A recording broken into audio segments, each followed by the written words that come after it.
এখনকার prime time news নিয়ে আমি আপনাদের সাথে আছি পুষ্পার। আপনারা দেখছেন নিউজ বাংলা নেটওয়ার্ক। সংবাদ নিবেদন করছেন রাজন জুয়েলার্স, বিবেকানন্দ রোড, ধর্মনগর, উত্তর ত্রিপুরা।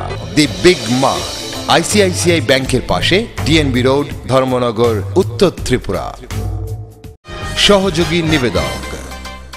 আমার অঙ্গে অঙ্গে তোমার ছোঁয়া আমায় সম্পূর্ণ করেছে। এখন খবর বিস্তারিত। মঙ্গলবার গভীর রাতে নাশকতার আগুনে পুড়ে ছাই হলো দুটি গাড়ি। ঘটনা আগরতলা রামনগর এলাকায়। এই ঘটনায় চাঞ্চল্য বিরাজ করছে গোটা এলাকা জুড়ে। গভীর রাতে রামনগর বিধানসভার ৩ ও ৪ নং রোড এলাকায় রাস্তায় থাকা গাড়িতে অগ্নিসংযোগের ঘটনায় আতঙ্ক দেখা দিয়েছে।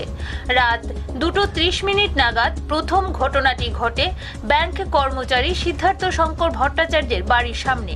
দ্বিতীয় ঘটনাটি ঘটে ৩ নং রোড এলাকার দীপিন ঘোষের বাড়ির সামনে। রাত্রিতে তারা ঘুমিয়ে পড়েছেন। বাড়ির সামনে হইচই শুনে ঘর থেকে বেরিয়ে দেখেন ওনার 4-5 মাস আগে কেনা গাড়িতে আগুন জ্বলছে। অন্যদিকে বিশ্বজিৎ মল্লিকের গাড়িতে আগুন জ্বলতে দেখে তারা ঘর থেকে বেরিয়ে পড়েন।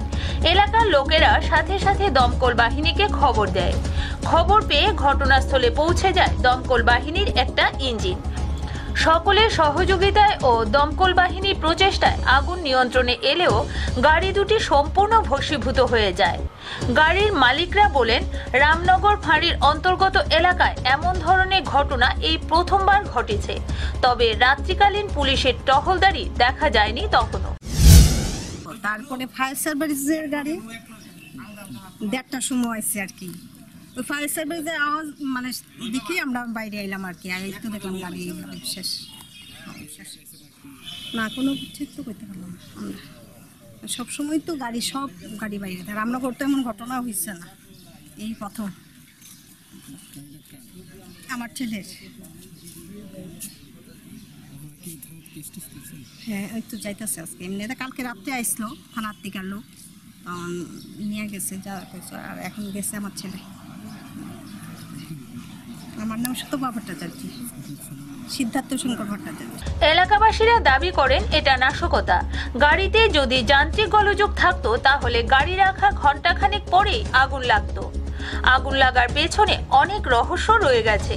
এলাকাবাসীরা বলেন, যদি আগুন নিয়ন্ত্রণে না আসতো তাহলে গোটা এলাকায় ভয়াবহ পরিস্থিতি তৈরি হতো। আগরতলা থেকে সুমন ঘোষের রিপোর্ট, নিউজ বাংলা। পূর্ব ত্রিপুরা আসনে বিজেপি প্রার্থীকে বিপুল ভোটে জয়ী করতে বুধবার কল্যাণপুর মণ্ডল কমিটির উদ্যোগে অনুষ্ঠিত হয় এক সুবিশাল মিছিল। মিছিল শুরুর আগে একটি সভা অনুষ্ঠিত হয়। প্রদীপ প্রজ্বলন করে এই সভার সূচনা করেন বিধায়ক পিনাকি দাস চৌধুরী। লোকসভা নির্বাচনে পূর্ব ত্রিপুরা আসনে বিজেপি প্রার্থীকে জয়ী করার আহ্বানে সুবিশাল মিছিল এবং সভা করল বিজেপি কল্যাণপুর মণ্ডল কমিটি। বুধবার এক কথায় বললে দলীয় শক্তি প্রদর্শন হলো। হাজার হাজার মানুষ র্যালিতে সামিল হয়। শুরুতে নতুন মোটর স্ট্যান্ডে জলি বর্মনকে সভানেত্রী করে আলোচনা করেন বিজেপি রাজ্য কমিটির সাধারণ সম্পাদক রাজীব ভট্টাচার্য, বিজেপি খোয়াই জেলা সভাপতি তথা বিধায়ক পিনাকি দাস চৌধুরী, বিজেপি রাজ্য কমিটির সদস্য হরিশঙ্কর পাল সহ অনেকে। প্রদীপ জ্বালিয়ে সভার সূচনা করেন রাজীব ভট্টাচার্য। প্রধান বক্তার ভাষণে রাজীব ভট্টাচার্য বলেন, উত্তর পূর্বাঞ্চলের জন্য বিশেষ প্যাকেজের ঘোষণা করেছেন দেশের প্রধানমন্ত্রী। প্রত্যেকের বাড়িতে মায়েদের উজ্জ্বলা যোজনার নামে বিনা পয়সায় গ্যাস দেবার চিন্তা ভাবনা করেছেন। রাজ্যে নতুন সরকার প্রতিষ্ঠিত হবার পর 20,43,000 এলপিজি কানেকশন দিয়েছে। রেলি নতুন মোটর স্ট্যান্ড থেকে গুংরাইছড়া পর্যন্ত প্রায় 5 কিলোমিটার পথ পরিক্রমা করে। বহু পরিকল্পনা আজকে উত্তর পূর্বাঞ্চলের জন্য বিশেষ প্যাকেজের ঘোষণা করেছেন আমাদের দেশের প্রধানমন্ত্রী। গরিবদের প্রত্যেকের বাড়িতে মায়েদের নামে উজ্জ্বলা যোজনার মাধ্যমে বিনা পয়সায় এলপিজি কানেকশনের কথা চিন্তা ভাবনা করেছেন আমার দেশের প্রধানমন্ত্রী নরেন্দ্র মোদীজি। বিগত দিনে কমিউনিস্ট সরকার ছিল রাজ্যে, জিজ্ঞেস করবেন এলাকার সিপিএম এর নেতাদেরকে, আপনাদেরকে বঞ্চিত করেছে মাত্র 34,000 এলপিজি বিনা পয়সায় কানেকশন, সেটা দিতে সম্ভব হয়েছে। আমার সরকার রাজ্যে ভারতীয় জনতা পার্টির সরকার হয়েছে 2,43,000 কানেকশন, এলপিজি কানেকশন বর্তমান এই ভারতীয় জনতা পার্টির সরকার দিয়েছে। কল্যাণপুর প্রতিনিধি রিপোর্ট, নিউজ বাংলা। খোয়াই জেলার 6টি মণ্ডলের উদ্যোগে তেলিয়ামুড়া টাউন হলে অনুষ্ঠিত হয় এক কর্মী সম্মেলন। এই সম্মেলনের প্রধান বক্তা ছিলেন বিধায়িকা তথা বিধানসভার মুখ্য সচেতক কল্যাণী রায়। আসন্ন লোকসভা নির্বাচনকে সামনে রেখে পশ্চিম ও পূর্ব ত্রিপুরা লোকসভার বিজেপি নির্বাচিত প্রার্থীদের বিপুল ভোটে জয়যুক্ত করার জন্য রাজ্যের 7টি মণ্ডলের ন্যায় খোয়াই জেলায় 6টি মণ্ডল সহ তেলিয়ামুড়া কৃষ্ণপুর মণ্ডলের উদ্যোগে কর্মী সম্মেলন অনুষ্ঠিত হয়। এদিনে তথা তেলিয়ামুড়া ও কৃষ্ণপুর মণ্ডলের কর্মী সম্মেলন অনুষ্ঠিত হয় তেলিয়ামুড়া টাউন হল প্রাঙ্গণ ও চাকমাঘাটে। দুটি কর্মী সম্মেলনে প্রধান বক্তা হিসেবে উপস্থিত ছিলেন বিধায়িকা তথা রাজ্য বিধানসভার মুখ্য সচেতক কল্যাণী রায় সহ অন্যান্য কর্মকর্তারা। তেলিয়ামুড়া টাউন হল প্রাঙ্গণে কর্মী সম্মেলনের অনুষ্ঠানের পূর্বে প্রয়াত পুরপিতা সজল কুমার দেবের প্রতি শ্রদ্ধা নিবেদন করেন। আজকে আমাদের আসন্ন লোকসভাকে কেন্দ্র করে রাজ্যের 7টি বিধানসভা কেন্দ্রে কর্মী সম্মেলন, যেখানে পৃষ্ঠা প্রমুখ আমাদের যেটা মাইক্রো ম্যানেজমেন্ট পৃষ্ঠা প্রমুখ থেকে শুরু করে বুথ কমিটি, বুথে বুথে আমাদের মোর্চার যে কমিটি আছে 7টি মোর্চার কমিটি, শক্তি কেন্দ্র এবং মণ্ডল নিয়ে আজকে আমাদের কর্মী সম্মেলন। এবং সারা রাজ্যের সাথে খোয়াই জেলাতেও আজকে এই 6টি মণ্ডলে এই কর্মী সম্মেলন হচ্ছে। আমার দায়িত্ব করেছে তেলিয়ামুড়া বিধানসভা কেন্দ্র এবং কৃষ্ণপুর বিধানসভা কেন্দ্র। কৃষ্ণপুর বিধানসভা কেন্দ্রে আমি 1টার সময় গিয়ে ওখানে কর্মীদের উদ্দেশ্যে ভারতীয় জনতা পার্টির যে বক্তব্য, সেই বক্তব্য আমরা তুলে ধরেছি। আমাদের একটাই লক্ষ্য, ফির একবার মোদী সরকার, যার জন্য আমরা সাংগঠনিকভাবে ভারতীয় জনতা পার্টির সমস্ত কার্যকর্তাদের আবার ঐক্যবদ্ধ হয়ে 2018 সালে আমরা যেভাবে বিধানসভা নির্বাচন করেছি এবং বিপুল জনসমর্থন নিয়ে আমাদের নতুন সরকার প্রতিষ্ঠিত হয়েছে, সেইভাবে আমরা ত্রিপুরা রাজ্য থেকে 2টি লোকসভা আসনে যাতে আমাদের ভারতীয় জনতা পার্টির প্রার্থীদেরকে বিপুলভাবে ভোট দিয়ে জয়যুক্ত করে নরেন্দ্র মোদীকে উপহার দিতে পারি এবং আমরা আবার চাই ভারতবর্ষের কাণ্ডারি হোক নরেন্দ্র মোদীজি, দেশের প্রধানমন্ত্রী আবার হোক নরেন্দ্র মোদীজি। তেলিয়ামুড়া প্রতিনিধি রিপোর্ট, নিউজ বাংলা। নিয়ে নিচ্ছে ছোট্ট একটি বিরতি, ফিরছি বিরতির পর, সঙ্গে থাকুন। মনে আছে ছোট্টবেলায় একবার নার্সারি স্কুলের ফ্যান্সি ড্রেস পার্টির জন্য? আমার দীপাবলির রাত তোমার আলোয় করে উঠেছে ঝলমল, তোমার স্পর্শে হয়েছে আনন্দময়। আমার বিয়ের দিনে আমায় সাজিয়েছ মন ভরে, আমার অঙ্গে অঙ্গে তোমার ছোঁয়া আমায় সম্পূর্ণ করেছে।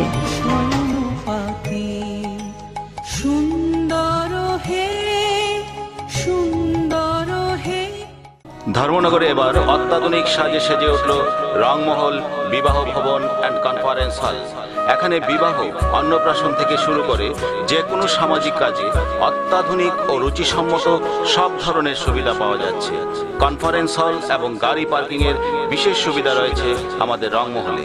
আমাদের ঠিকানা থানা রোড, ধর্মনগর, উত্তর ত্রিপুরা। যোগাযোগ 8730064074।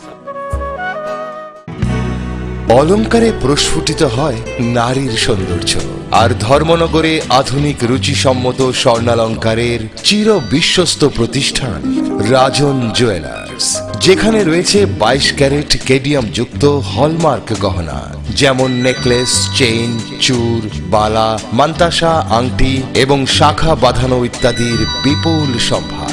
তাছাড়া রয়েছে বিয়ের গহনার অদ্বিতীয় কালেকশন। পাশাপাশি আপনার যে কোনো পুরনো গহনার বদলে নতুন হলমার্ক গহনা নেবার সুযোগ। তাই এখন সোনার গহনা মানেই রাজন জুয়েলার্স, বিবেকানন্দ রোড, ধর্মনগর, উত্তর ত্রিপুরা। সবার সাদর আমন্ত্রণ রইল। ফিরে এলাম বিরতির পর। বক্সনগর মণ্ডলের ভারতীয় জনতা পার্টির সংখ্যালঘু মোর্চার উদ্যোগে বুধবার অনুষ্ঠিত হয় সাংগঠনিক কার্যকর্তা সম্মেলন। এই সভায় সংখ্যালঘু সম্প্রদায়ের মানুষের উপস্থিতি ছিল লক্ষণীয়। বুধবার বিকেল 3 ঘটিকার সময় বক্সনগর টাউন হল মাঠে 20 বক্সনগর মণ্ডল ভারতীয় জনতা পার্টি সংখ্যালঘু মোর্চার উদ্যোগে মহিলা ও প্রবীণ নাগরিক সভা ও নির্বাচনী সাংগঠনিক কার্যকর্তা সম্মেলন অনুষ্ঠিত হয়। এই সভার সভাপতি ছিলেন 20 বক্সনগর মণ্ডল সভাপতি সঞ্জয় সরকার।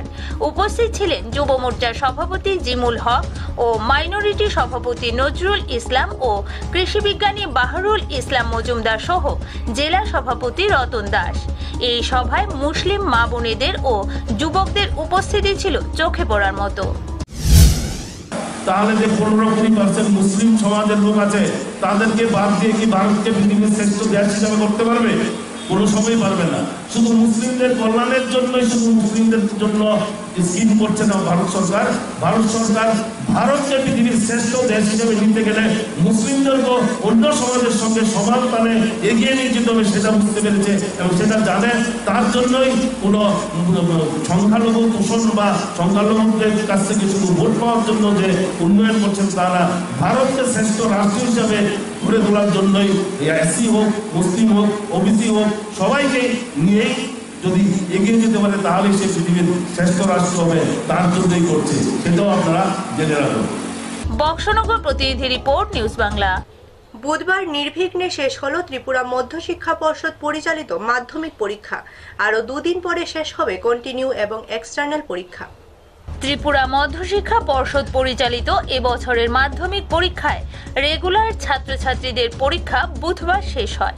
এদিনের পরীক্ষার্থীদের ফিজিক্স, কেমিস্ট্রি ও জীববিজ্ঞান বিষয়ে পরীক্ষা ছিল। এছাড়াও কন্টিনিউ ও এক্সটার্নাল পরীক্ষার্থীদের আরও 2 দিন পরে শেষ হবে। তবে এই পরীক্ষাগুলোকে কেন্দ্র করে কোনো ধরনের অপ্রীতিকর ঘটনা ঘটেনি। এ ব্যাপারে এক আধিকারিক জানান, আমরা এবছরে মাধ্যমিক এবং একই সঙ্গে আমাদের এখানে দ্বাদশেরও পরীক্ষা হচ্ছে। দুটো পরীক্ষা পরিচালনার ক্ষেত্রে প্রশাসনিকভাবে আমরা বিভিন্ন দপ্তরের কাছ থেকে বিভিন্ন রকমের সহযোগিতা পেয়েছি।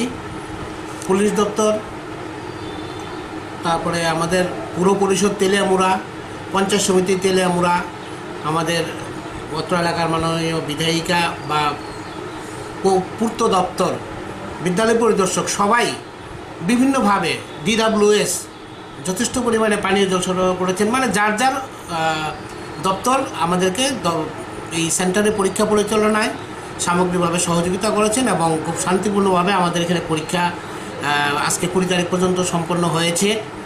কোনো রকমের কোনো অপ্রীতিকর ঘটনা ঘটেনি। একদম পরীক্ষা হলে পরীক্ষার মহল বলতে যা বোঝায় শান্তিপূর্ণ পরিবেশ বিরাজ করছে। আজকে মাধ্যমিকের যারা রেগুলার ক্যান্ডিডেট আছে তাদের পরীক্ষা পর্ব সমাপন হয়ে যাচ্ছে, কিন্তু মাধ্যমিকের যারা পুরনো সিলেবাসের কিছু ছাত্রছাত্রী রয়েছে তাদের জন্য আরও 2 দিনের পরীক্ষা আছে। 28 তারিখ তাদের পরীক্ষা শেষ হবে এবং আমাদের এই সেন্টারে দ্বাদশের পরীক্ষা 26 তারিখে শেষ হয়ে যাবে। এই সেন্টারে কতজন স্টুডেন্ট মাধ্যমিকে দিয়েছে? আমাদের এই তেলিয়ামুড়া হায়ার সেকেন্ডারি আমাদের এই ভেন্যুতে 579 জন মাধ্যমিকের পরীক্ষার্থী রয়েছে। আমাদের আরও 4টা ভেন্যু আছে, সবগুলি ভেন্যু মিলিয়ে সংখ্যাটা আরও বেশি।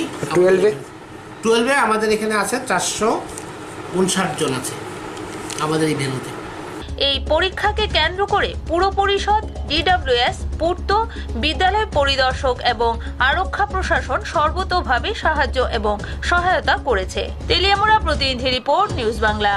এখনকার মতো প্রাইম টাইম নিউজ এ পর্যন্তই। আমাদের পরবর্তী সংবাদ দেখার জন্য চোখ রাখুন নিউজ বাংলার পর্দায়।